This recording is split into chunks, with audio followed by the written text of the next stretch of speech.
All right, so today we have on the awesome Matt Stait. Matt's coming to us from the UK today. He's kind of an expert in the field of, I would call it self-defense. He's a belted martial artist. He's had his hands in a lot of different parts, and we're going to try to capitalize on some of his knowledge when it comes to self-defense and how everyday civilians and citizens can learn from him, take some of that information and apply it in their worlds. He's notably one of the leading authors in industry for personal and private security and self-defense. He's the author of several books, two of which are Amazon bestsellers that I've been able to find. One of them is called Modern Samurai. And I don't want to get the name wrong, so I'm reading it right from the screen here. It's Modern Samurai, a revealing look into the world of the private security industry. And the second one that I was able to find that is acclaimed is My Journey Up the Mountain, The Road to Black Belt. All right. Matt also regularly writes for several well-known magazines, and he's the owner and chief instructor at Modern Samurai Martial Arts Academy. And before we get into it, if you'd like to hit pause right there and go kind of check the stats on Matt yourself, you can find anything else about Matt that you want on his pedigree. Just hit that Google search button, type his name in there, Matt Stait, Stait, and you'll be able to find everything you need to know there. So with that, let's welcome Matt to the show. Matt, how you doing, bud? Yeah, hi. Thanks for inviting me on. No, thank you. And we are kind of dealing with some technical difficulties in the background. So you guys that are fans of the show and been watching, you'll see this is a different video medium than we're used to, but you audio guys, you shouldn't have that problem at all. So Matt, as you know, right, this is the Practical Training Podcast. We like to talk about all kinds of stuff in the world of firearms and self-defense, first responder, different things like that. We encourage everybody to be their own first responder. And part of that is, situational awareness, self-defense when needed, identifying a threat, doing different things. And not only that, but having the mental fortitude to recognize the situation. And the way we normally start is, right, I'd like to get kind of like your background story. And I'm not looking for, 3-year-old Matt or 5-year-old Matt or anything like that. What I'm asking for is, I'm almost 40 years old. And in my life, there have been a billion choices I've made along the way. And I'm sure you're in the same boat. Most humans are in the same boat. Everybody's kind of got that one choice that they made in their life that they could go back, and had they chosen something different, their path may be completely different than where they are today. So, if you want to find out Matt's true origin story, that's out there. He's done a lot of talking about that. I want to talk to you about certain choices that you've made in your life that have led you to be where you are today. So can you, let's just hit, what is the single most important choice, if you can find one, the single most important choice that you've made in your life that has helped you get to where you are today? The answer to that is actually very, very simple, because it was a pivotal moment, and that was my father committed suicide when I was a young man. I was in my late teens, and he took his own life. That's a whole different kettle of fish with regards to conversation, but that was the impetus for me to then sort of really heavily get into the martial arts. I dabbled before, but I'd been, like a lot of young men, I'd been out fighting and drinking and making daft choices and doing silly things. And when my father did that, I had to very quickly make a decision as to what I wanted my life to look like, and a lot of my peer group from that time ended up in prison. A lot of them are dead through drugs and that sort of thing. I took another tact. I got very heavily into martial arts, self-defense, and that kind of stuff. And that was the pivotal moment, and it changed my entire life for the better, I hasten to add. Okay. So, what was who was your biggest fan at that point? Right. So not everybody's got resources, right? Not everybody's got the money to get up and go to the gym. Not everybody's got parents. And of course, at this situation in your life, you were probably down to a single parent. I'm assuming dad's dead, but mom might still be around. You're a teenager, so it's not like you're out working and making, tens of thousands of dollars a year. Where were you getting the support at to make that kind of, that choice? Like, oh shit, Matt's a new guy. He wants to get into martial arts. He wants to start doing this stuff. What were you doing? Were you washing mats in the gym or something? Like, who was your biggest fan at that point that was willing to help you kind of succeed on that path? Well, two answers to that. The first one is biggest fans per se weren't necessarily family relations. They were actually a group of friends that I had at the time, and I literally went on a bender for best part of a fortnight. Didn't wash, didn't go home, drank far more spirits than is good for you. And my friends come and scooped me up and fed me, made me take a bath, sat me down, and just let me go through the range of emotions that brings along. I mean, it was obviously a very, very complicated, difficult time. So forever grateful for those guys for that period of time.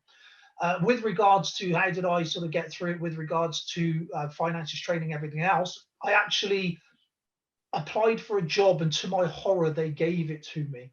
I was a young guy, and the only job that I could find that allowed me to do what I wanted to do was working as a care assistant in a nursing home. So essentially, my role was to bathe and wipe the bottoms of old people. And as a young man, that was very humbling and a hugely informative time.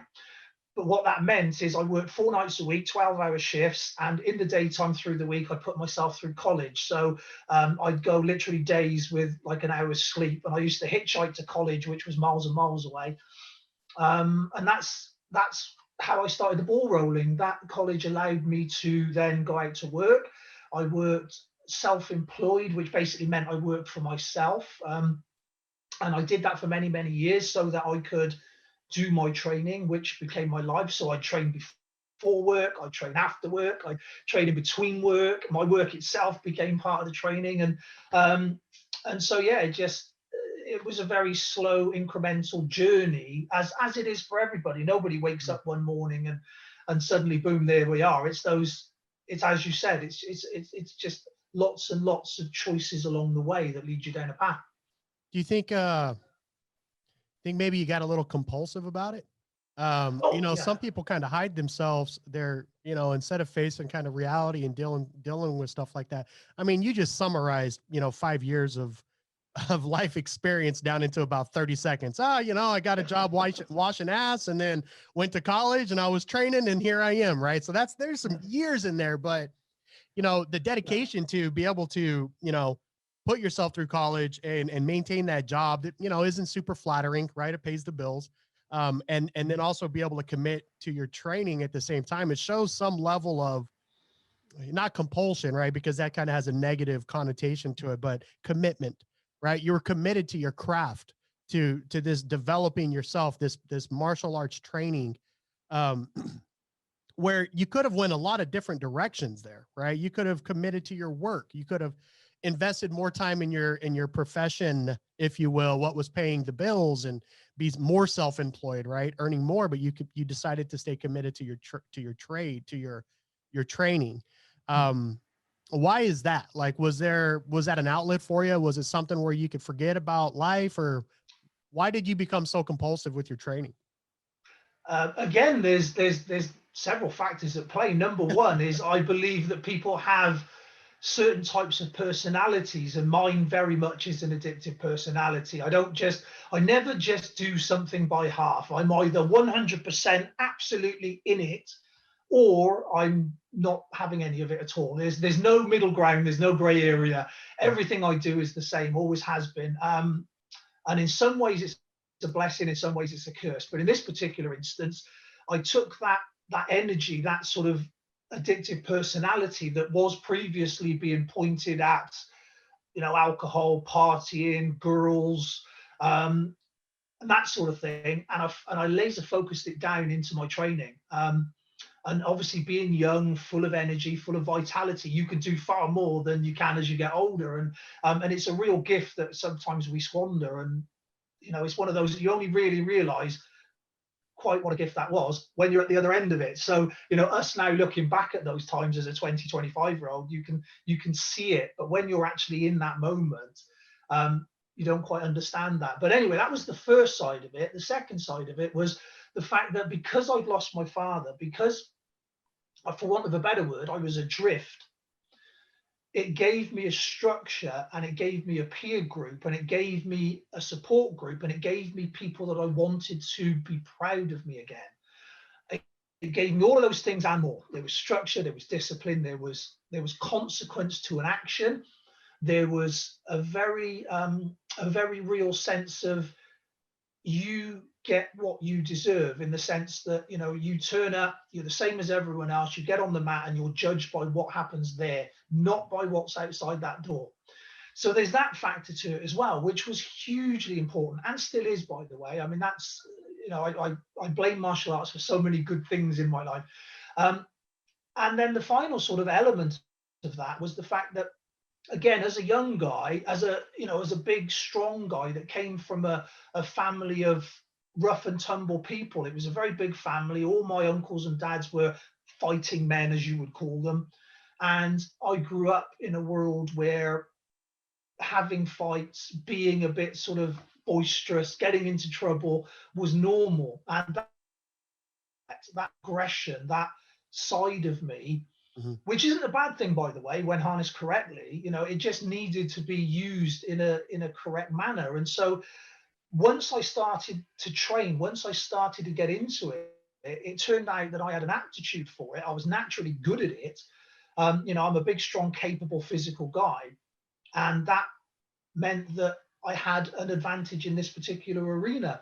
And of course, that then led on to door work, bouncing, security stuff. And so it wasn't very long before people were saying, hey, you know, you're doing pretty well at this. Do you fancy earning a few quid? And of course, the obvious answer at that age is, well, of course I do. Yeah. And so, you know, as I say, one thing led to another. But those are the sort of the three main core reasons. And it became this all-encompassing thing that everything else led towards. You know, I've quit jobs over it. You know, I turn up for work with a big black eye and stuff, you know, and they'd be like, well, you can't keep doing that. You're going to have to give up martial arts. And I'm like, sorry, dude, I'm actually just going to quit my job. You know, Right. I've given up relationships over it. The amount of money I've spent over the years on training and things is I've lost count, not even worth thinking about, but it's a lot. And yeah, it just became more consuming. That's a question. And you were kind of touching on it a little bit there, is like the sacrifice you had to make to be able to kind of perfect your craft. Mm. Right. And, you know, you see that in a lot of kind of high level professionals or high level athletes where there's so much cost associated with greatness. Right. And I'm not, Matt, I'm not categorizing you as one of the greats. You could write your own story there. Right. And then the critics can say what they want to say about Matt. But the truth is, any kind of professional or any kind of elitist in any trade is going to sacrifice a lot, because it takes that level of sacrifice unless you're kind of a savant, right? Unless you're naturally born with this talent, that are very, very few and far between. There's going to be sacrifice. And, you know, what I'm trying to walk to, guys, and if you're still sticking around for this long here, what I'm going to end up getting to is where Matt made the transition to start actually teaching other people, right? But along the way, you had to learn a lot of these lessons yourself to be able to communicate the right way and the wrong way to do things to other people or for other people. And I want to get to that, but, you know, sacrificing, is that something you're going to tell, you know, a 13, 14-year-old kid when they're in your gym? Like, hey, buddy, you want to be great, you got to know you're going to sacrifice friends, you're going to sacrifice relationships, you're going to sacrifice all this other stuff, right? So what, you know, how can you, you know, if you had to do it all over again, what would you have sacrificed differently? Right. You know, Matt, I don't know if you have kids or a wife or anything like that, or the relationship game that you're in, but, you know, would you have made any changes? Like, looking back on life, would there be, you have any regrets, I guess, is the question, or what would you have sacrificed differently to get to where you are today?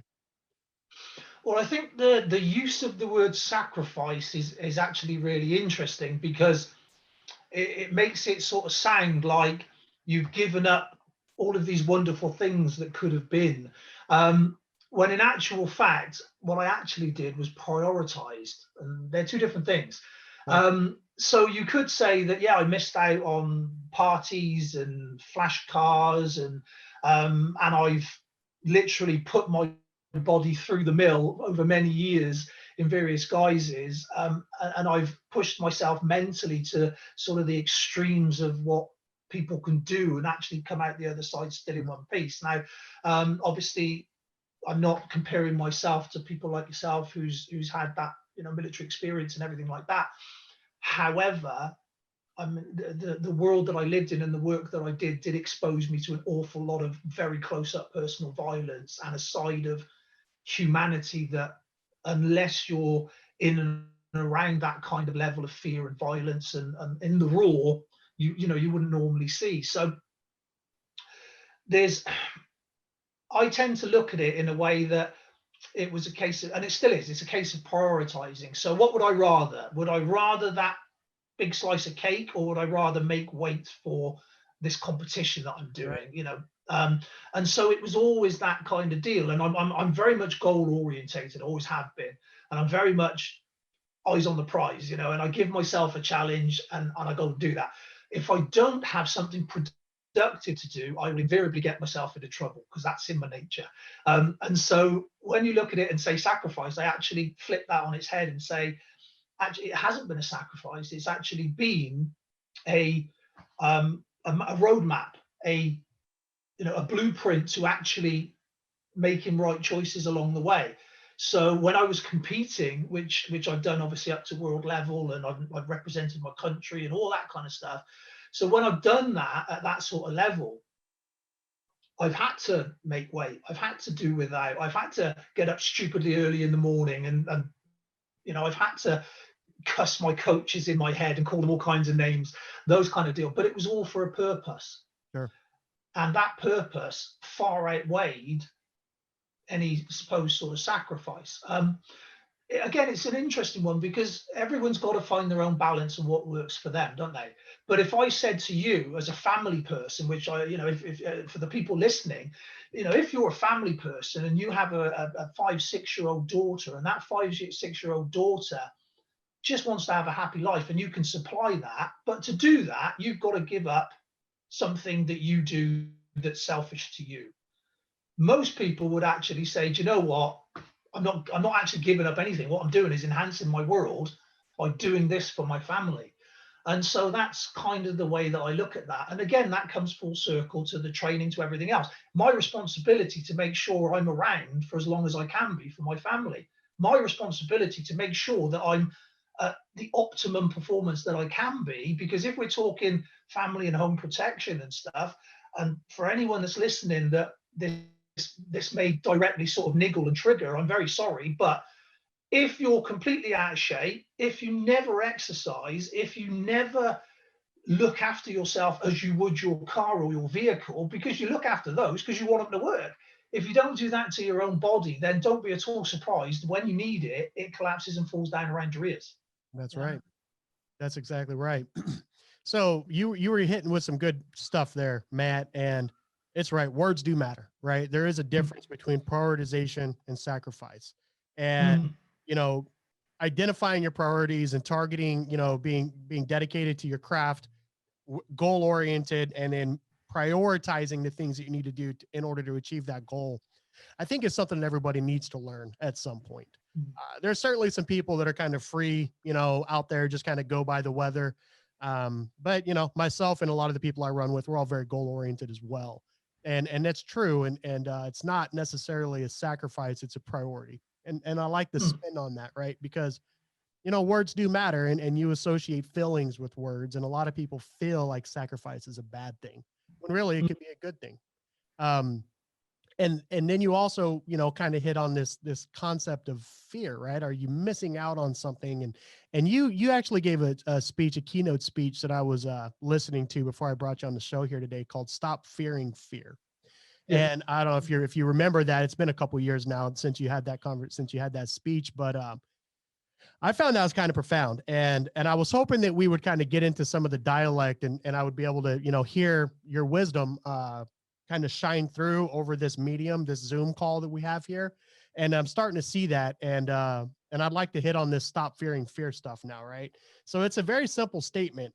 Don't fear fear, right? But it holds so much power. And just as words matter when we talk about sacrifice and prioritization here, you know, what does stop fearing fear mean? Like, how does that, they're very simple words, but they have very big meanings, right? And what does it mean to you when you say that? And you don't got to give the whole hour long, 30-minute long speech on stop fearing fear that you gave, but let's try to Yeah. bundle that up here and hit me with the keynotes on that. Okay, well, the first thing about these particular types of topics is that they're global. And it's great because it doesn't matter that I'm the other side of the pond. It doesn't matter that our laws are different. It doesn't matter that, you know, there are these very real differences between us on these levels. Mm. Fundamentally, evolutionarily, you know, we are the same thing, and we react the same way, especially on that subconscious level. And so when we look at that and we break it down, the physiological and the psychological, that's when we start to actually connect on a proper level. And we can actually talk about this and say, well, you know, take all of the laws out of the equation, take all of society out of the equation. We are fundamentally the same thing and behave the same way. And that is really, really where it gets really interesting, because if we explain it like, say, an elastic band, right? When you say to people, what is it you want in life? Quite often you'll hear people say, oh, I want to be happy. The trouble is with happy is you don't get to grow. You never get to explore what you're capable of. You never see the best version of you. And all of these things matter. And you never get to be able to problem solve, grow as a human being, learn how to, you know, deal with people and emotions, and build proper relationships, and all of those things, right? They're all skills that we need. They're all skills that we have to learn. And the way that we learn them is through a certain amount of stress and fear and being afraid. Right. Now, fear is perfectly natural, right? And it's an absolutely sensible thing to be afraid, right? If somebody says, I'm not afraid, I'm never afraid, they're either a liar or mentally ill. Either way, you don't want to be in their space, right? So, so the first thing is to understand that it's perfectly natural. We all do it, and it's a gift to us. You know, it's given to us to stop us being completely stupid. Oh, look, there's a, you know, a giant poisonous snake. I'm going to go poke it. You know, there's a reason for these things. However, on the flip side of that, we've explored, we've discovered, we've created, we've, as a race, we've done all these magnificent things. And why have we done that?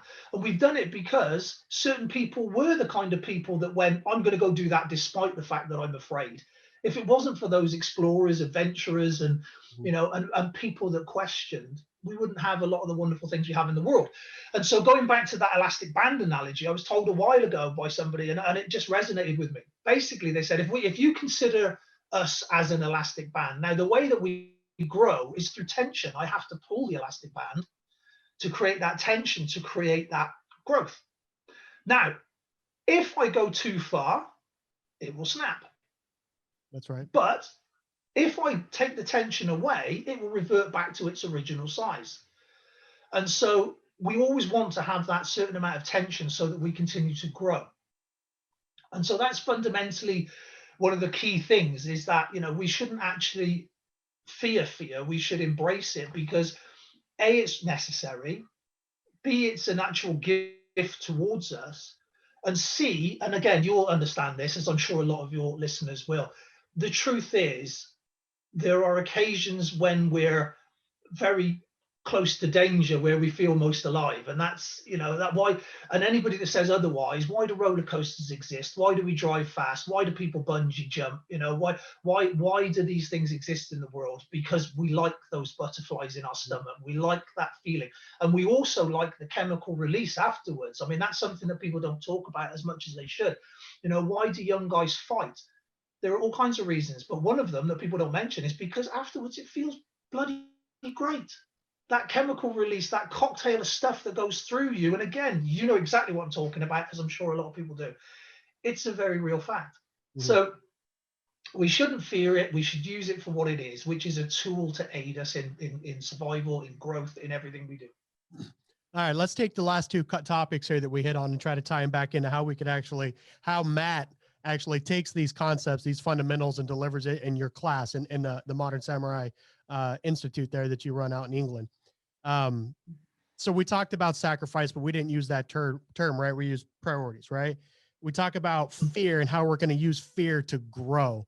How do you take those concepts and deliver them? Because I've looked you up on social media and different stuff like that, Matt, and you're teaching kids, toddlers, right? You know, 5, 6, maybe years old, all the way up to, you know, adults. How do you take that concept of, like, you know, hey, if you want this, you're going to have to work really hard. There's some things you're going to have to, there's these trade-offs you're going to have to make. Right. And then all the training in the world is going to get you very good at making decisions. But when you're standing across from somebody else, that fear is going to kick in. How do you utilize that? How you take advantage of that fear, not fear that fear, and use it in this stressful situation, right? So what's kind of your philosophy when it comes to preparing somebody to commit to the lifestyle that you've lived, or to commit to being an athlete, a professional fighter, and dealing with that interaction with another human being? Well, again, you've got there's so many different answers to that, and they all sort of lead down the same pathway. But and as an example, I do run a full-time martial arts academy, as you said, where I teach people martial arts. But then I also have spent many, many years teaching security and various organizations, including our NHS, which is our hospital system, certain military people.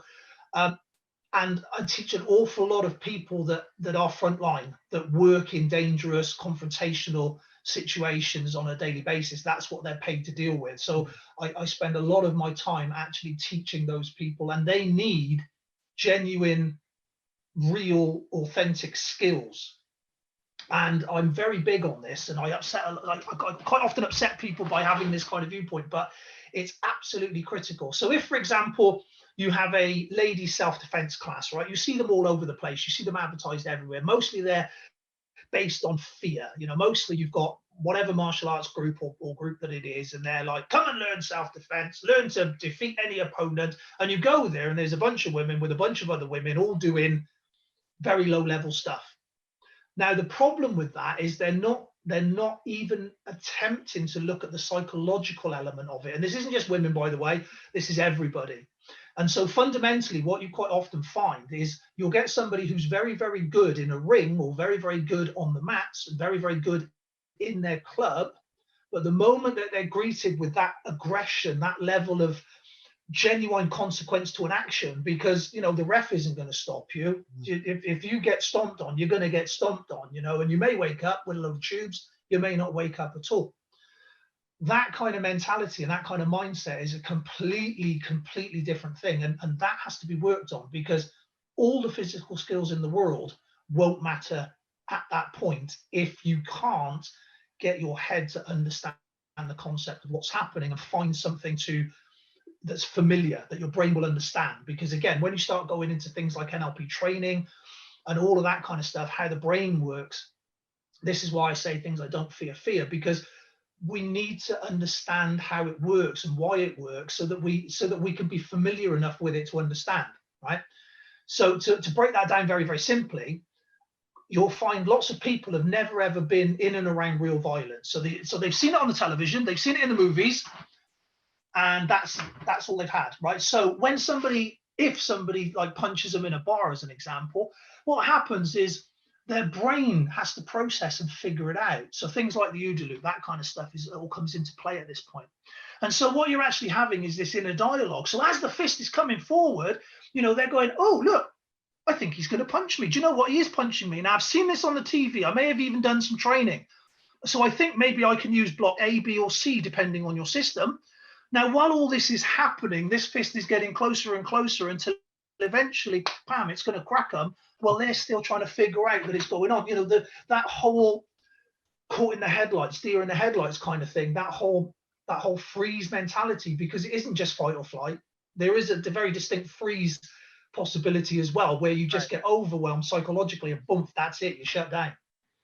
That's something I really haven't heard explained from somebody like yourself, right? So I was in the military, and we did live fire training, right? Like you can be very great with your firearm in a simulated environment, or doing dynamic drills on a range, like you mentioned in your world, in your club or on the mat or in the ring, right? It's where it's very controlled, and there is a ref there that can kind of walk you back. That's different than the real world, right? And the real world, there are no rules, and the points don't matter, right? It's live or die, essentially. And I've had on this podcast, I've had a couple of other, I've had on professional fighters, MMA, Bellator MMA type fighters on the show that have talked about, and they actually help us here where we're at by teaching some of those self-defense classes.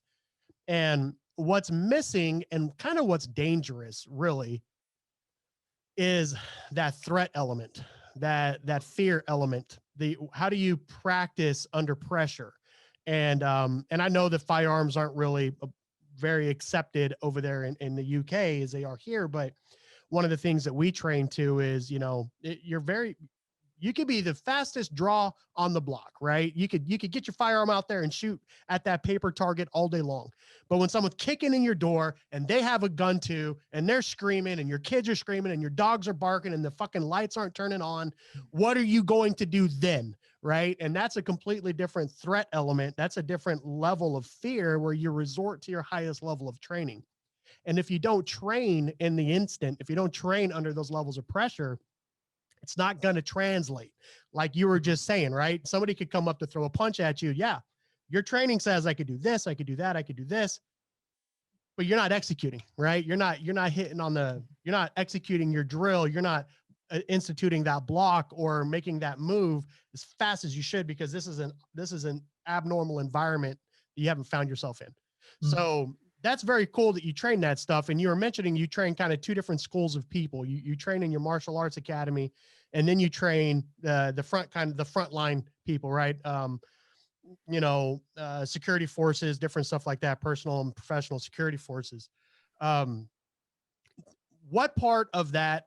So the people that you're training in your martial arts academy, are you instructing them at all similar to the way that you would teach your kind of professional forces? Like, you're teaching somebody karate or something like that, and you're teaching them the art of self-defense and how to protect themselves, right? Are you ever running them through these stressful scenarios, right, where you're blowing air horns or some shit like that, making it very stressful for them to be able to react in the moment, or is it very drilled in the academy? I train them for the outcome. Is the easy answer to that. So I've got fighters that want to compete in MMA in a cage, right? So I train them for that skill set. I've got fighters that want to train for stand-up K1 kickboxing kind of thing. I train them for that outcome. And so the outcome is really what the end result is for that person. And this is why I always say there's no sort of bad martial arts per se. What's bad is when it's misrepresented. What's bad is when it's sold as something it's not. So a lot of martial arts won't actually teach a massive amount of self-defense. They'll sell it as such, but unfortunately, when the reality hits, as you've just explained, then that's a whole different animal. And because that's not trained for, the responses just aren't there. So I basically train people for what it is that they want to do. So if they come to me and they say, I want to learn to compete, great, that's what we do. If they come to me and say, I want to learn self-defense, great, that's what we'll do. And if they come to me and say, well, actually, I work in a professional role where I daily run the risk of getting stabbed with a knife or a syringe, or getting shot or attacked by a gang, or and a lot of these people do, well, then there's a different type of training for that. So it depends really on what it is that they want and what it is they come for. So within the club, there's those different tiers, and they all interact in the sense that they're all aware of the other, but they all train in different ways because it's different outcomes. Is there a bit of overlap? Well, of course there is, because if I teach one of my MMA guys or kickboxing guys how to throw a really solid hook punch that has the capability of knocking a person unconscious, well, does that transition across as a skill, as a physical skill? Of course it does, yeah. I mean, you put that person anywhere, and if they throw that punch and it lands correctly, people are going to go to sleep. Yeah. The question is, could they do that while sat in a car? Could they do that on a bus? Could they do that in a lift? Could they do that when somebody's attacking their wife? And these are all the elements that need to be brought in. So if somebody's in a work environment where they need to wear heavy duty boots, a belt, a body armor, I'm not going to teach them in the way I would teach an MMA guy, because they're wearing a pair of shorts and gloves. That's it, and a gum shield. And so instantly the movement's different. And I had this conversation a while ago, and it was really interesting because it was actually a Marine came over, and he'd been doing the map system. And it was really, really interesting to play with and have a look at. But we were talking about years before when BJJ very first sort of come to the fore. And talking about the military and the way that the military were dressed and things, and we were talking about, you know, the heavy flak and the armor, body armor and stuff, and how a lot of the fundamentals of BJJ really wouldn't apply in that format, and a lot of the striking wouldn't either, because if I punch your body armor, you know, who's actually going to come off worst in that Right. instance? That's right. And so what the heck is the point of me showing you that? And I mean, this is why a lot of the arts branched off into different ways in the first instance, because when you look at a lot of the Japanese traditional arts, things like jujitsu and things, they were designed to deal with samurai and samurai armor. And so they were designed to strike the weak points of that particular armor at that particular time and place in the world. And so that particular time and place in the world, is that relevant to me now?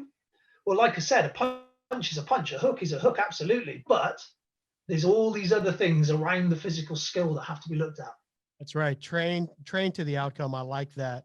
And that's very good. That's common sense, man. But I like to hearing it coming from you.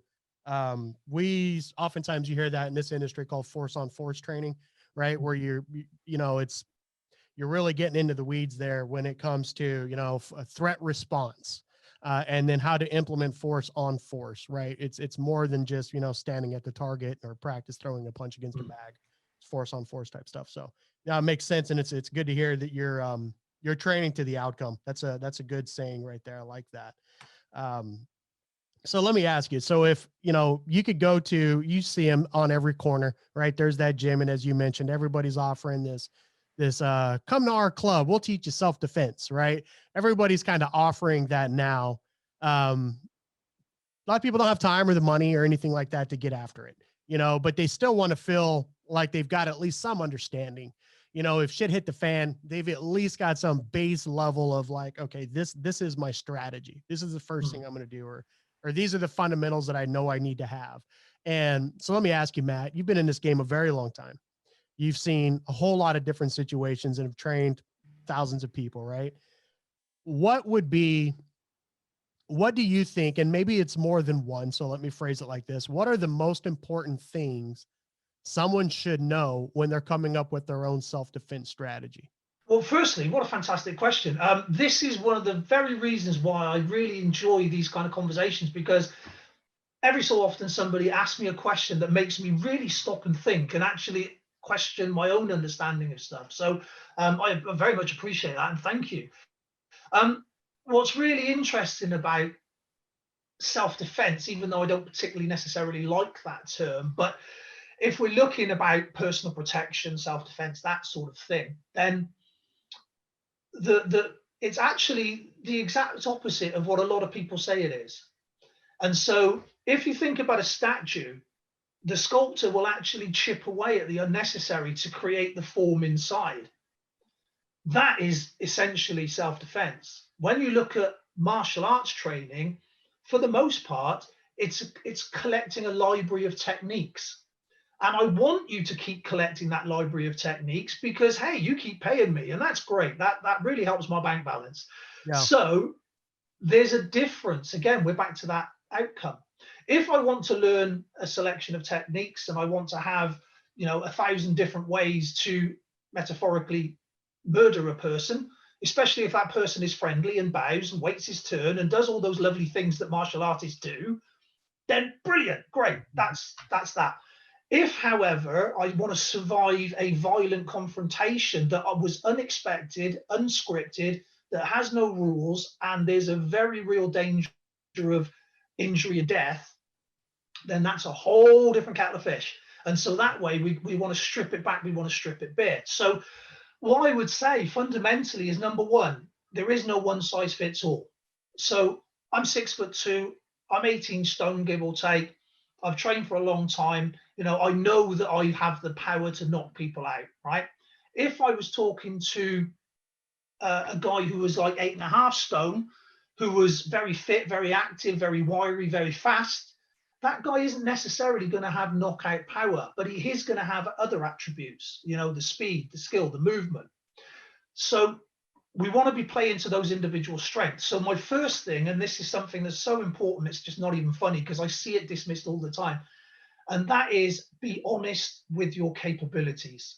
Okay. right? We all want to be the hero in our own movie. And for a lot of people that have never been involved in and around violence, they seem to have this misconception that they could take on the entire Hell's Angels while still, holding their beer kind of stuff. When we all know the truth is most people can't do that. So be realistic about what you can do. So as I said earlier, about if you're getting on a bit, if you're out of shape, if you have health issues, you have to factor those things in. So as an example, if I'm overweight, if I have health issues, I'm not gonna have running away as my number one response to a threat. Why? Because I'm not going to outrun that threat. But what I am going to do is wear myself out and have no energy left to fight with when they catch me. Mm-hmm. So I'm much better off trying to figure out another way of dealing with things. And so look at what you've got, look at who you are as a person, look at what your general threats can be. Okay, look at the likelihood of what those threats are. Because again, if I live in a certain place and I spend my days doing a certain thing in a certain job role and I go to the same bar and all the rest of it, there's absolutely no point in me practicing for something that happens in a completely different environment, in a different situation, one that I never sort of go in. I mean, as an example, I don't learn to fight in ice skates. And the reason for that is because I'm never in ice skates. What's the point? That's right. And so if I train constantly in bare feet, but I spend my working days in a pair of boots, why am I training in bare feet? That's right. Again, I understand that there's, the tradition and the heritage and the fact that there are rules and there's all that sort of good stuff. But you've got to just, work in and around that and say, well, okay, I've got to wear, I've got to be barefoot on the mats and wear my traditional uniform. Great.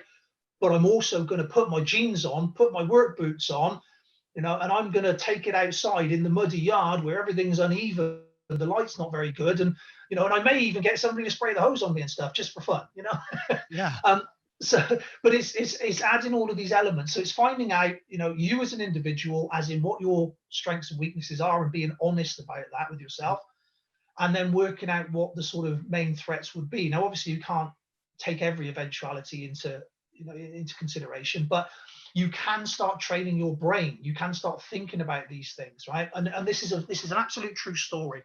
Many years ago, I used to work on a thing called the Severn Bridge. Now, that's a big suspension bridge over a really big river here in the UK. And underneath that suspension bridge, they had a thing called gantries. And I used to be an industrial painter years ago. And so my job was to shot blast the metal and then repaint it, right? It was an ugly, dirty job, but it paid money so that I could train. Right. Now, we were on those gantries that hung underneath the suspension bridge. And unfortunately, one wasn't connected properly. And there was a team of guys on there, including my best friend at the time. Now, the gantry came off and it went at an angle like this, and then it collapsed into the river. Everybody died apart from my friend. And the reason my friend didn't die was because he'd actually thought about that situation, that very situation.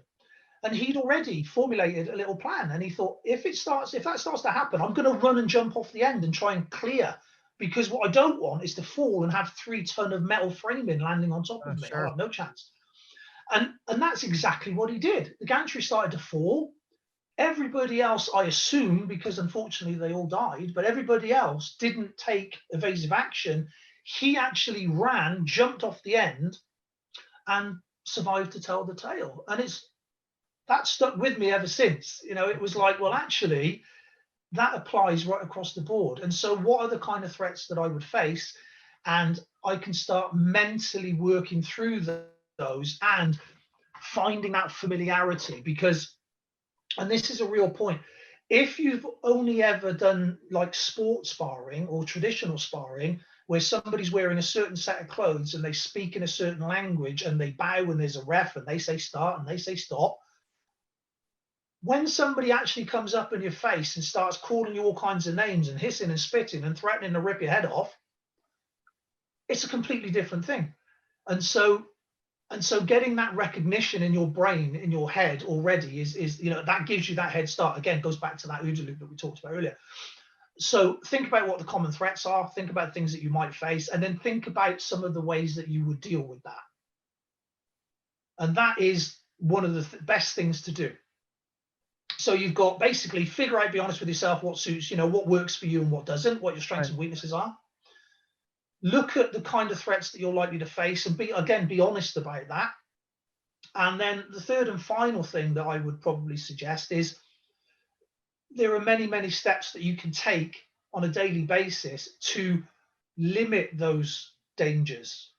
Okay, so I don't mean like being absolutely paranoid and unless it's necessary, So I wouldn't say it's necessary to be looking under your car for things unless you're in that kind of environment where it's a reasonable thing to do. Yeah. What I would say is that just common things, just sensible things, and so as an example of that, I personally wouldn't wear a t-shirt that had an offensive slogan on it. Why? Because I don't want to get into a confrontation with somebody unnecessarily. Sure. You know, if I'm going somewhere where I know that there's a risk of more people, strangers, especially if there's alcohol and stuff involved, you know, again, this might sound a little bit paranoid, but I don't think it is. I think it's perfectly reasonable behavior. I will make sure that I've figured out some alternative ways of leaving that building. I'll make sure I've figured out, where the little safe spots are. I'll look for cameras and things, and I'll do all these kind of things just as a matter of course, So it's not, I don't think that's paranoid behavior. I just think that's common sense in the same way that, if I was going to cross the plains of Africa, I would take some precautions towards getting eaten by lions kind of deal, That's right. That's right.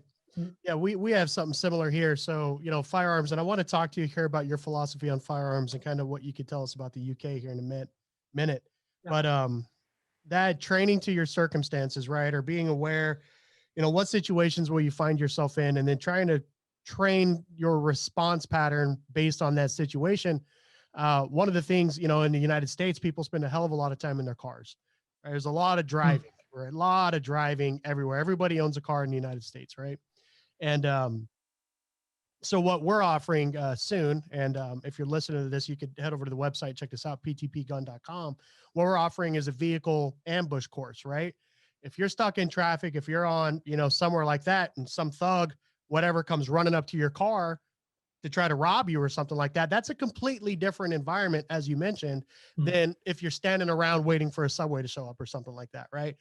You're confined. Your space is a lot smaller. Maybe where you normally carry your firearm isn't in the same place. Maybe it's in the console or something like that. And now you're scrambling to try to find it. So there's that aspect of it.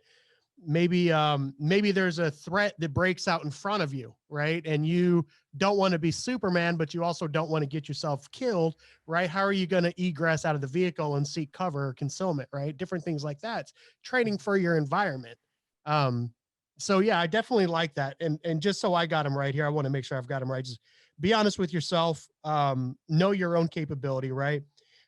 Understand what situations you'll find yourself in, what threats may show up, in those situations that you find yourself in, and then take steps to limit these threats, right? So as you were mentioning, right, understanding the exits, looking for cameras, possibly not wearing a in the United States, wearing a blue shirt where only red shirts are allowed, stuff like that, right? Situational awareness. So that's good stuff, man. Let me pivot a little bit. I think that you and I could probably sit here and talk self-defense for quite a while, and training for that matter. But I don't get the chance every day to talk to people from your side of the island, right? I've talked to a few guys from Ireland in a different show that I did about comedy and stuff like that. And there's some good guys out on your side of the pond. But what are, just because I'm ignorant on this, right? What are the firearm laws in the UK? Are they pretty much, because if you look at, you've got, England, Ireland, and Scotland, and then like Wales and stuff. On the main island, on England itself, can anybody carry a firearm there? Is it difficult to own a firearm? What's kind of the laws over there? Yeah, so unlike the vast majority of your country, firearms aren't readily accessible for people. So for the most part, you can have, almost everybody can have what they call an air rifle, like a pellet gun, which isn't very powerful and doesn't do a great deal of damage. But once you get above that, then you need a license. And so there are two main license types. There's a shotgun license and a firearm license. So a shotgun license will allow you things like the double barrel shotguns, farmers, that kind of thing. And then the firearms license that's again some of the different guns, but you can't have things like pistols, to certain calibers. You can't have that kind of thing. So I mean, I must be honest, I'm not an expert on the firearm laws in this country, so it's something that I'm not hugely comfortable talking about in case I say the wrong thing and the internet erupts. Right. But suffice to say that the firearm laws has made it very difficult for your average person to have any kind of firearm in this country. They are about, there is a criminal element that unfortunately don't necessarily obey the laws, which is a bit of a concern, because it's a bit like playing a game of football when one side can pick the ball up and run around with it and kick it and give it to their mate and post it somewhere else and basically do what they like, and the other lot have to obey all the rules. So it's a bit of an uneven playing field in that kind of way. But to be honest, what that's done is that has created a situation where knife crime has exploded massively in parts of the UK. A lot of the urban areas, knife crime is just epidemic. It's rampant. It's really very problematic at the moment, and there's several reasons for that. Again, you've got to be careful about how sort of political you get, and the sensitive nature of some of those conversations. But suffice to say that there's a lot of people that carry knives. There are a lot of people that use knives. There's a lot of people that aren't really that concerned about the legal implications of carrying knives, because there's a perception that people don't get punished quite how they should. And so for us, those threats are far more real than firearms issues. And so even though they exist, they're a very small percentage in comparison. Okay. Most people in the UK aren't comfortable in and around guns, aren't comfortable using guns. They just don't have it. It's just not in their world. Okay. And so, the question you've got to ask then really is, it's such a sensitive issue with regards to the gun laws and what people personally feel about, guns and shouldn't they, and all the rest of it. And it's quite interesting when I talk to various people from various countries, because almost without exception, the people that I talk to that live in countries where guns are freely available, for the most part, they are very strong about keeping those rights and having that ability.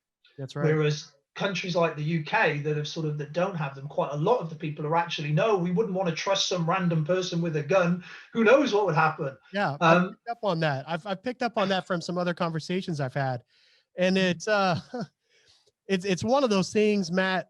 In the United States, that several hundred years ago, right? Our founding fathers said you should. No one's going to tell you can't own a firearm, and I'm screwing up the language because I'm not sure how familiar you are with. I know. Yeah, I know. Yeah. It says you should, you have the right to keep and bear arms, so own them and carry them and all this other stuff. Just in case the government tries to fuck around and they'll find out real quick about the citizens, right? Citizens aren't going to take no tyrannical government bullshit, right? No. And that's in a nutshell. But the fear is if you give an inch, they take a mile. Right. If they start slowly kind of taking your rights from you. And then before you know it, you have a disarmed society that literally can't defend themselves from, self-defense, be their own self-defense plan. They have to count on somebody else to defend them against those bad guys that don't follow the law. Right. At the risk of what? At the risk of your life. Right. And is your life worth that much?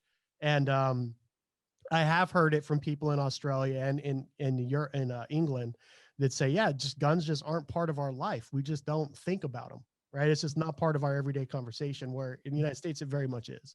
Well, go ahead.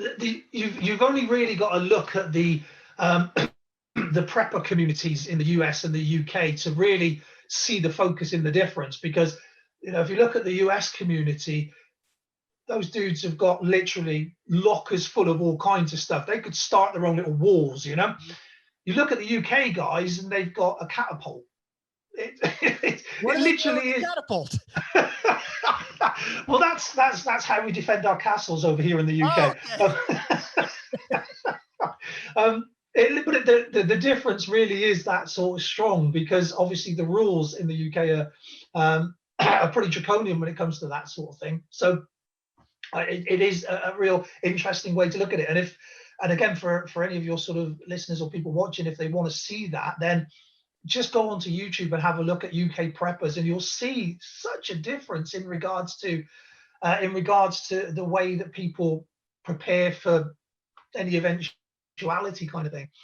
But again, I mean, realistically, that's another reason for, sort of tacking back. That's another reason for physical training here in the UK, because the option of weapons are limited and the laws are very sort of clear on what you can and can't do, then you really don't have all of those opportunities to outsource your protection, right? Yeah, So, good point.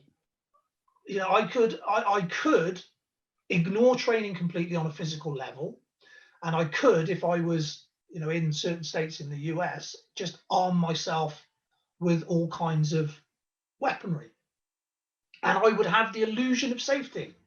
That's right. And again, I say illusion of safety because, as you well know, there's no point in giving somebody any kind of ability without training them how to use it correctly. So it goes back to that, you know, the hook punch that we talked about, and the way, and it's the same thing. I mean, I know loads of guys that shoot on ranges. I know loads of guys that have sort of done certain things with weapons, and again, this is a true story. I used to work a lot doing close protection work and sort of bodyguarding stuff, right, here in the UK.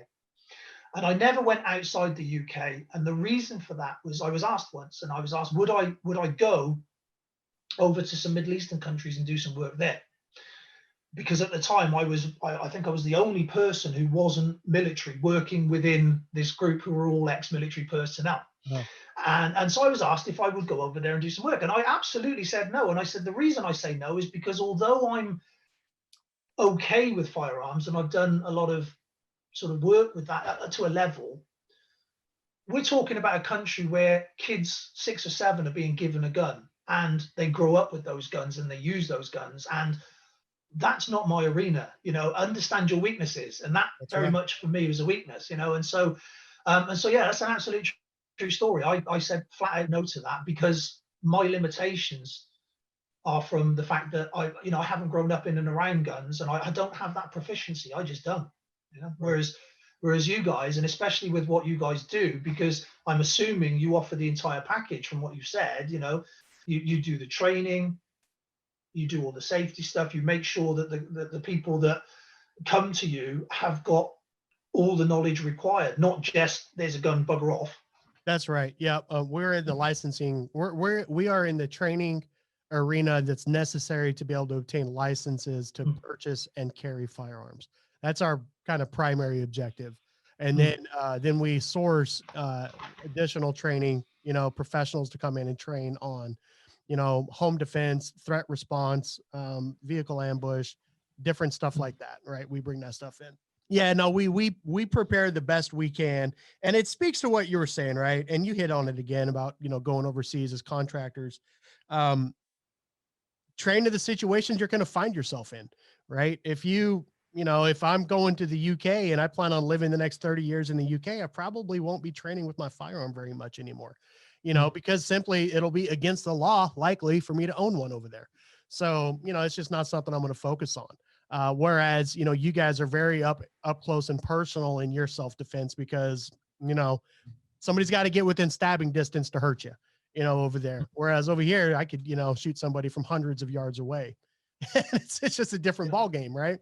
yeah. So, Matt, I appreciate you coming on the show, man. And yeah, we're definitely, I think that we could definitely continue to talk, and maybe we'll try to get you back on the show in the future. But before I cut you loose, man, first of all, I want to say thank you for coming on and sharing your wisdom with us. I feel like we were kind of all over the place, so I might chop and screw this episode up a little bit to make it kind of flow a little bit better. But before I cut you loose, I want to ask you, where can people find out more about Matt, and what's Matt doing these days? Um, well, you mentioned at the start, really, you can Google me. I'm on all the usual sort of channels and social media platforms. Either Matt Stait, the name's on the screen, or Modern Samurai, or versions of that, Modern Samurai MA, and that will give you sort of my sort of stuff. There's online courses, there's books, there's lots of sort of ways to access what I do. There's a lot of YouTube stuff, TikTok at the moment. There's I've garnered a pretty large following on there that seems to interact well, which is enjoyable. So there's all those kind of things. And like yourself, what you said about the vehicle stuff, as an example of that, I have an online course where we look at that, but we look at it from a UK point of view. So so without the firearms, basically. So we look at knife threats, muggings, carjacking, all that kind of stuff, but without the use of firearms. And so it's interesting that we're very much moving in sort of parallel lines, but from where we are, location wise. Absolutely. Matt, once again, brother, thank you so much for coming on the show. I look forward to talking to you in the future, and we will do our best to help each other grow. All right. With that. Yeah, no, fantastic. Yeah. With that, we're out here, man. Thank you.